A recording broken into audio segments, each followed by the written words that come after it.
Bom dia, boa tarde, boa noite, sejam bem-vindos a mais um vídeo aqui no canal.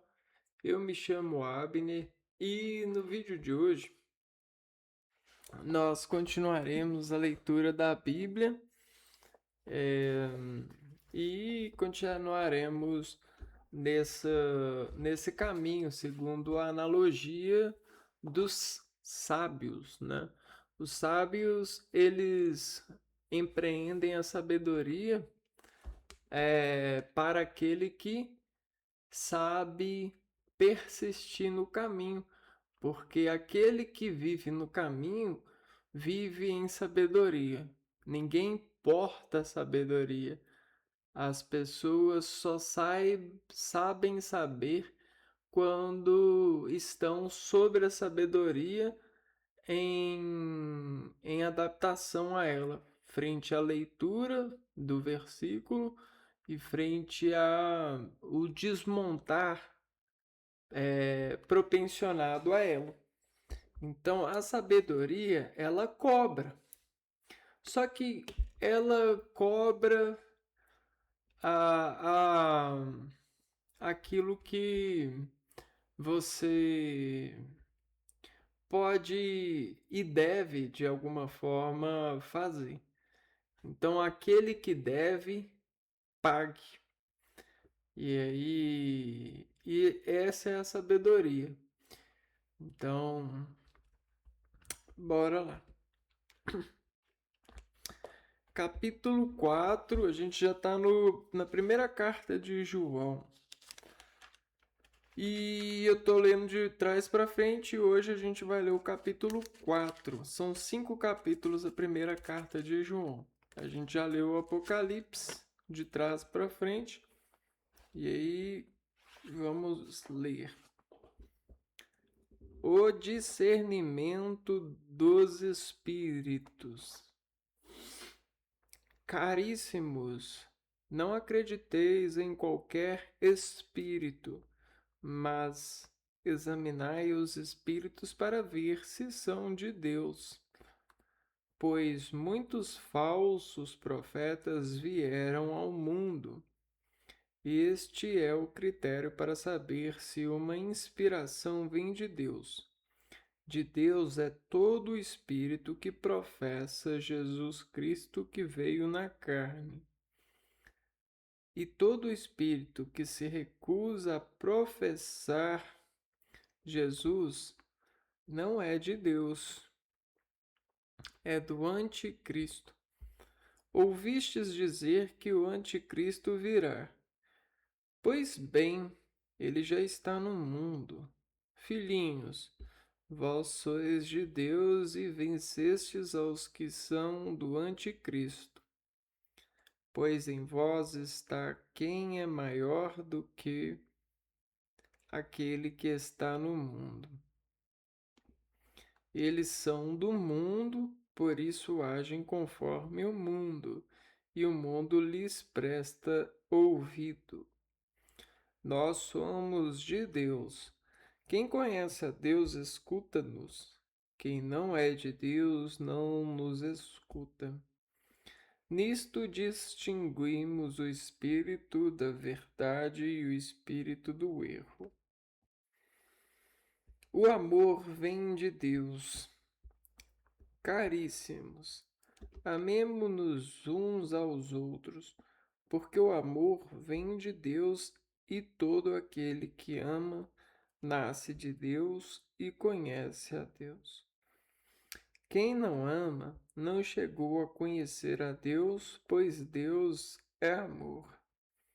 Foi assim que o amor de Deus se manifestou entre nós. Deus enviou o seu Filho único ao mundo, para que tenhamos a vida por meio dele.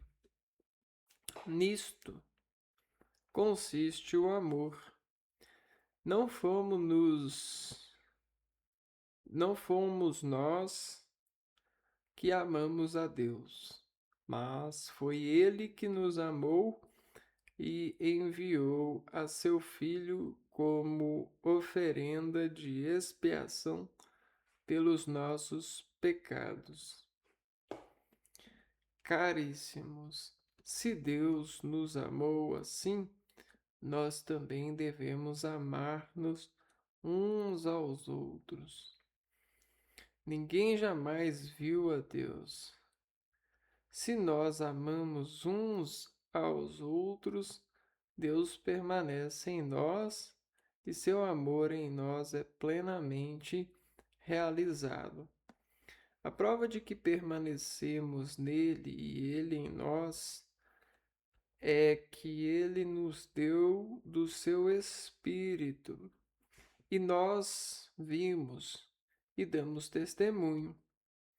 O Pai enviou o seu Filho como Salvador do mundo. Todo aquele que professa que Jesus é o Filho de Deus, Deus permanece nele e ele em Deus. E nós que cremos, reconhecemos o amor que Deus tem para conosco. Deus é amor e ele amou primeiro. Deus é amor. Quem permanece no amor permanece em Deus e Deus permanece nele. Nisto se realiza plenamente o seu amor para conosco, em que tenhamos firme confiança no dia do julgamento. Pois assim como é Jesus, somos também nós neste mundo. No amor não há medo. Ao contrário, o perfeito amor lança fora o medo, pois o medo implica castigo. E aquele que tem medo não chegou à perfeição do amor. Nós amamos porque ele nos amou primeiro. Se alguém disser amo a Deus, mas odeia o seu irmão, é mentiroso, pois quem não ama o seu irmão, a quem vê, não poderá amar a Deus, a quem não vê. E este é o mandamento que é o mandamento que dele recebemos. Quem ama a Deus, ame também seu irmão. O irmão de Deus, né? Brincadeiras à parte. Deus tem irmão?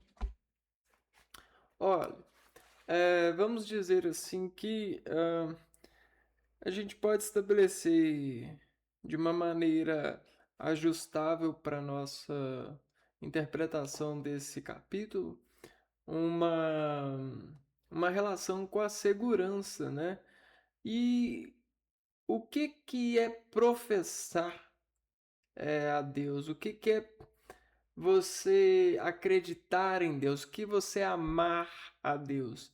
Se amarrar a Deus é crer no Espírito Santo que por ele nos amarrou nessa carne e nos manteve esses anos todos nessa sobrevivência do espírito que vai e volta a partir do trabalho da nossa geração, a geração humana que vem de Adão e Eva. Reconhecendo esse amar é estar na presença de Deus ou buscar estar na presença de Deus. Imagine você um cego em um caminho. Imagina você um caminho. Para nós, seres humanos, que decompomos a matéria e criamos aquilo que substantivadamente chamamos de caminho, pelos adjetivos que damos a esse substantivo, por exemplo, um caminho, ele é uma área que é definida a partir das extremidades. Então, o caminho, ele é o que está entre dois extremos, certo? Então, se manter no caminho é se manter nesses entre esses extremos. O corpo, ele se mantém em extremos dado a resolução que a gente conhece a partir do espírito, porque esse espírito que fala a vocês aqui, né, é um espírito que sai desses extremos.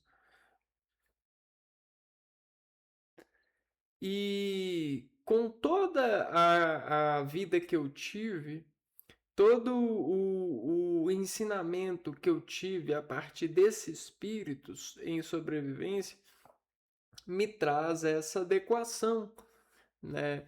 Eu consigo fazer essas operações e nós todos temos condições de alcançar esses tipos de operações porque nós amamos uns aos outros a partir desse mandamento. E eu provo isso a você pelos ajustes que o lado sagrado do ser humano soube plantar. Então, hoje, por mais que você na individualidade se sinta mal, os ajustes, os caminhos vão tentar te levar ao bem ou fazer você humildemente encontrar o bem. Porque o bem, né, é voltar a Deus. Você entendeu? Porque quando você está mal, você tem alguma coisa aí lutando contra as extremidades. Então o espírito ele não está amando, ele não está conseguindo amar, ficar entre essas extremidades. Essa morada do espírito ela deve ser santa, como Jesus. Ela deve repetir os gestos de Jesus. O que acontece é que nesse nosso mundo, às vezes, intemperismos no sentido das relações sentimentológicas. O que seria sentimentológica? É a gente considerar as lógicas dos sentimentos e injetarmos em nós. Então, se a gente assiste uma mãe dando o bom e do melhor para o filho dela, e nós, na figura materna ou paterna, seja lá o que for, não fazemos o mesmo, a gente se compara e sente a lógica da mente inferior. E talvez você não seja inferior, porque o Espírito de Deus que te colocou no mundo te ama do jeito que você é. Entendeu? Ele está preparado para te amar do jeito que você é. Só que esse lado sentimentológico de calcular por razões de costumes midiáticos, de medidas de conservações de cargas, de conservações de cargas, faz às vezes você ficar batendo aí, ó, de dentro para fora, batendo a cabeça ou batendo pulso nervoso em regiões que não mereciam. De forma alguma mereciam. Até porque a todos é dado o, o reino, a glória eterna. A todos é dado. Né? Às plantas, aos animais, aos insetos, e tudo é perfeito. E tudo é como é no paraíso. Eu sei que falar assim parece um ato corajoso, um ato religioso, até mesmo um ato lúdico, para ser sincero. Porque fora dessas extremidades, a supervisão e o raciocínio desenfreado, impulsivo, contaminável, sentimentológico, nos dá uma informação de desgraça. Desgraça bruta e crua, porque nós somos levados a obrigações e nada disso parece amor. Por mais rico e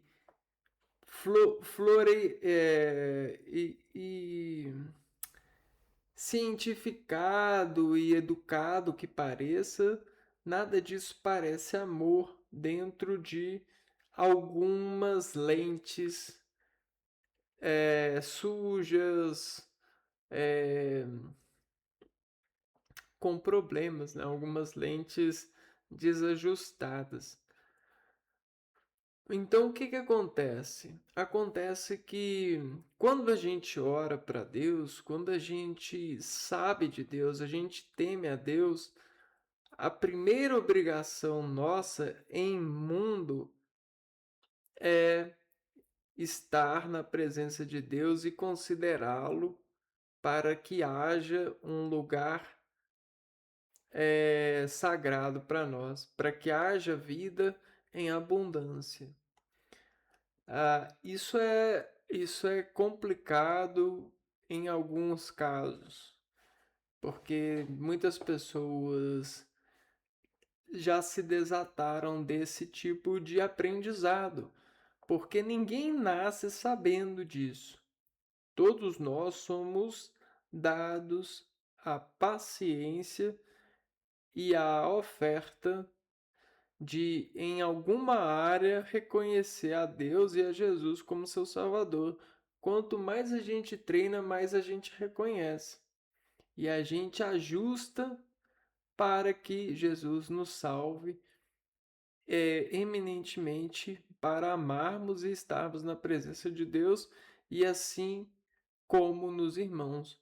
Então, tem pessoas que andam pelas ruas e saem ofertando conselhos em uma linguagem talvez até mesmo angelical, e às vezes a pessoa nem sabe.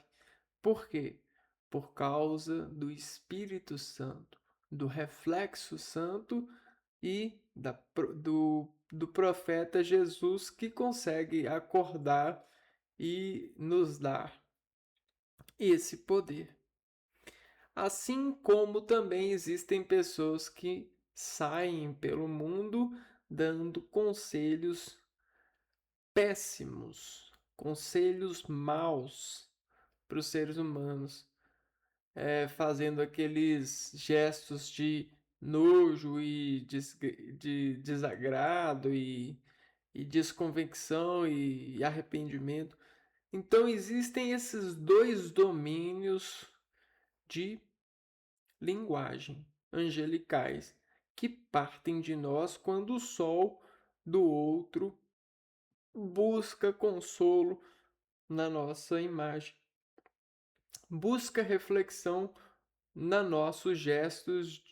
nossos gestos de estar sobre semelhança, sobre caminhada, sobre um caminho, sobre extremidades, né? Porque se o Espírito de Deus em algum lugar está seguro e em outro não, ele consegue, a partir do lado seguro, avisar que falta-lhe segurança, socorro, entende? Por causa da referência santa, por causa desse referencial, né? E o Espírito, a gente organizou o universo da comunicação. Todo esse diálogo que eu estou tendo com você é uma tentativa de te acordar para essa circunstância, esse entendimento. É uma tentativa. Eu não garanto que o seu espírito vai se acordar, porque a linguagem angelical, a linguagem desse universo, ela exige muitas coisas em ordens de campos de energia e de compartilhamento de imagens e organismos vivos, entende? Por isso, o irmão, ele é muito valioso. Então, eu sinto muito e arrependo sobre aqueles que não entendem desse valor, né? Tem muitos irmãos que não sabem entender e tentam dar argumentos de segredos, manter as coisas em segredo, fazer manobras, balismas, coisas assim que, de certa forma, a gente sente muito por isso, né? Eu sinto muito mesmo, né? E por mim e por todos aqueles que, em semelhança a mim, precisam sentir e não podem fazer nada, né? O que eu posso falar é que eu sinto muito por isso. É só isso, né? Então, que pena que a gente tem irmãos assim, né? Que a gente de algum que algum a gente possa ter esperança de acordá-los para que eles possam nos reconhecer como Deus reconhece a todos em espírito e santidade, para que o maior número de pessoas possa ser salvo enquanto há tempo, porque chega um momento que né, esse tempo pode chegar ao fim, né? Pode ser tarde demais, né? E eu sei que para muitas pessoas esse tempo chega atualmente, né? Existem até mesmo esconderijos para isso, né? Nesses lados de reconhecimento das coisas que acontecem das notícias, né? Então é isso, né? Deus é amor. Então, estar em Deus é estar encorajado. Você não tem medo de, na hora da comida, na hora de ter que pagar alguém, na hora de falar com alguém. É você ter coragem, porque existe amor, né? E por mais que às vezes isso pareça lúdico, isso é a melhor coisa do universo a qual a gente vive. Se existe alguma coisa pelo que vale viver, se existe alguma coisa pelo que vale acordar, pelo que vale acreditar, é isso. Porque acreditar em ouro, em mágica de dinheiro, em prender o filho dentro de casa para que ele fique seguro, acreditar em doença, em remédio milagroso, né, em placa de trânsito, em vida em outro planeta, em espaçonave, não vale nada, nem um pouco, comparado com o valor de acreditar no depósito que a gente pode fazer e receber de um para com o outro. Então, quando a gente se dá para o mundo, se dá para as pessoas, é porque a gente acredita que a gente pode receber isso. E isso não tem preço. Você não consegue pagar isso. Você não consegue materializar alguma coisa para pagar isso.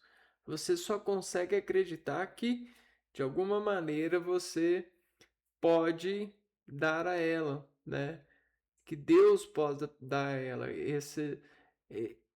essa graça, né? Então, o que a gente precisa dizer para as pessoas? Ninguém vai levar nada, para outra vida. Todo mundo, eh, todo mundo, eh, não, o que que eu posso dizer? Todo mundo não, eh, não, se esconde em alguma coisa, né? Se personifica em algum hábito, né? E o que que acontece? Quando você encontra a libertação, quando você se liberta, quando existe algum lugar para libertar, né? Porque esse mundo ele tá difícil de viver em libertação, né? Se libertar. O espírito ele consegue ir a Deus, né? Então ninguém nunca viu Deus, mas todo mundo sabe em alguma porcentagem que ele existe. Quando o espírito se liberta, é quando você não há, é quando você sente que não há dúvida de que existe um Deus na sua presença. Isso é glorioso, isso é fenomenal, entendeu? Isso é o paraíso, é o paraíso. Muitas pessoas experimentaram isso e vêm contar, fizeram várias ciências para contar isso e procurar isso. O que que as pessoas procuram é sair do esconderijo, é se libertar, é se achar nisso. E muitas pessoas vivem presas em profissões porque lá elas conseguem encontrar alguns momentos de liberdade. Triste, não? É muito triste. Isso é deprimente, porque a gente tem tudo para viver livre. A gente só não tem amor pelo outro. E por quê? Por que que a gente não tem amor pelo outro? Diga você, né? Por que nós não temos amor pelo outro? Tem alguma coisa desorganizando isso. Essa coisa é chamada de anticristo. Por que que a gente não tem amor pelo outro? Por causa do anticristo. O anticristo faz a gente desconfiar da verdade, desconfiar desses gestos, desconfiar da conversão. E aí a gente acaba não acreditando na conversa e a gente escuta o processo da conversa. O que que eu estou fazendo? Eu estou processando uma conversa que eu não estou conversando com você. Para eu estar conversando com você, eu deveria estar na sua presença. Entendeu? Então, toda diálogo que não existe uma presença bruta, firme, é um processo. Inclusive, o diálogo que transforma o processo. Então, toda fala, ela é um produto secundário da composição do solo, do organismo. Então presta atenção. A gente tem um organismo que fala. E ele fala o que a gente precisa ouvir ou que o outro precisa ouvir. Porque a gente é perfeito para isso. A gente foi feito para isso. Não há dúvida. Mas a gente insiste em duvidar. Quem é mais perfeito para mim? Eu vou escolher. E não é assim. Não tem isso. Isso é um mecanismo de ambição, escolhas. Isso é ambição. Então, existem muitas coisas que o anticristo trouxe no mundo e tem criado esses momentos de fracasso na nossa vida, esses momentos de desgosto, de arrependimento de viver, de dúvida sobre Deus, de briga. E isso é aterrorizante. Eu sinto muito por isso, né? E eu não sei como combatê-lo. Sinceramente, eu não acredito que a igreja tem força para combatê-lo. Não acredito. Eu não acredito que nenhuma ideia humana tem força para combatê-lo. Agora, eu consigo pensar, eu consigo acreditar que talvez o Espírito Santo consiga. E às vezes o Espírito Santo, ele, de alguma forma nas igrejas, ele, de alguma forma, ele consegue ganhar uma confiança maior para aparecer a partir da reunião da oração das pessoas. Então, não é a igreja, é o Espírito Santo. A igreja, ela tenta confinar as pessoas para essa ideia, para esse conhecimento. Então a igreja ela conhece sobre isso. Você está entendendo? Então não vá para a igreja pensando nisso. Pense no Espírito Santo. Pense em Jesus, né? Pense em pense que tudo existe um caminho, principalmente dentro de você. Se você encontra o caminho, você chega no objetivo. Chegar no objetivo é estar livre, estar contente, é encontrar paz. Quando a gente encontra a paz, é como se a gente tivesse recém-nascido na consciência. É como se a gente estivesse sendo acolhido no aconchego dos braços de um super poderoso, de um pai que vai cuidar e, se preciso for, dará até mesmo a vida para que esse, para que a sua paz se mantenha.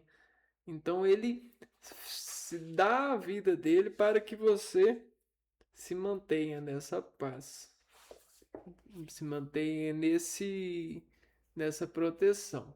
Então, é mais ou menos isso, só que imagina que você vai formando várias forças em você, várias camadas de você vão formando, e tudo isso com a ajuda e com o amor dos irmãos, e essas camadas que há em você te carregam como um pai, e você não sente medo, porque você está cheio de camada super poderosa e super Jesus, né? Super no caminho.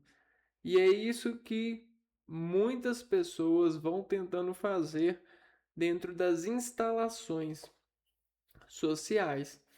Então, criou-se um caminho, colocou sinalização, foi orientando com a educação. Só que tudo isso que eu estou falando são processos do lado intelectual da comunicação. É uma escala da verdadeira comunicação. A verdadeira comunicação ela é muito mais precisa do que isso. Então, a sinalização de trânsito ali não é tão precisa no sentido de que vai funcionar quanto o Espírito Santo. Quem está em espírito e consulta o Espírito e está em Deus, ele consegue realizar milagres, sabe por quê? Porque antecipado a isso, se ele estiver escutando o Espírito, ele faz movimentos que lhe tiram do risco, do verdadeiro risco. E a sinalização de trânsito está ali só para lembrar e exigir em alguns casos. Só que nem isso é capaz de segurar o ser humano que é controlado pelo anticristo dentro de muitas situações que lhes pegam de surpresa, né? São coisas que a pessoa não estava programada para receber. São esses conflitos, essas coisas que a gente chama de do inesperado. Eu não estava esperando, mas aconteceu, sabe? E agora? Então, por isso que é um trabalho das mães ensinar sobre o Espírito Santo, porque se a pessoa seguia pelo Espírito Santo, ela acha o caminho de Jesus. Então, aí agora, não tem comida em casa. Ah, peraí, vamos ver aqui. Ó, tem... Não, na verdade tem isso aqui, isso aqui, isso aqui eu posso fazer. Vamos juntar isso aqui com amor, com carinho, com esperança e quem sabe isso aqui se transforma em um bom alimento até a gente conseguir mais, né? Ah, não tem paz aqui. Peraí. Deixa o Espírito falar. Opa, me dá um abraço aqui. Olha, vamos pensar direito. Me dá a sua mão, né? Olha no meu olho. Tenta enxergar aquilo que você não está enxergando. Vamos continuar, né? Então, tudo no Espírito Santo tem o poder. Então, se as pessoas continuam juntas na vida, né? Pode ter certeza, elas acreditam e convivem com o Espírito Santo, porque se tem uma coisa que é muito desafiante é você se manter em um casamento. Isso aí é só para os vitoriosos mesmo, né? Isso tem que expulsar de várias formas o anticristo, que ele aparece demais para pessoas que estão sobre esse sacramento, né? Então, é isso, né? Eu vou ficando por aqui. A gente se vê no próximo vídeo. Um abraço para vocês e fui!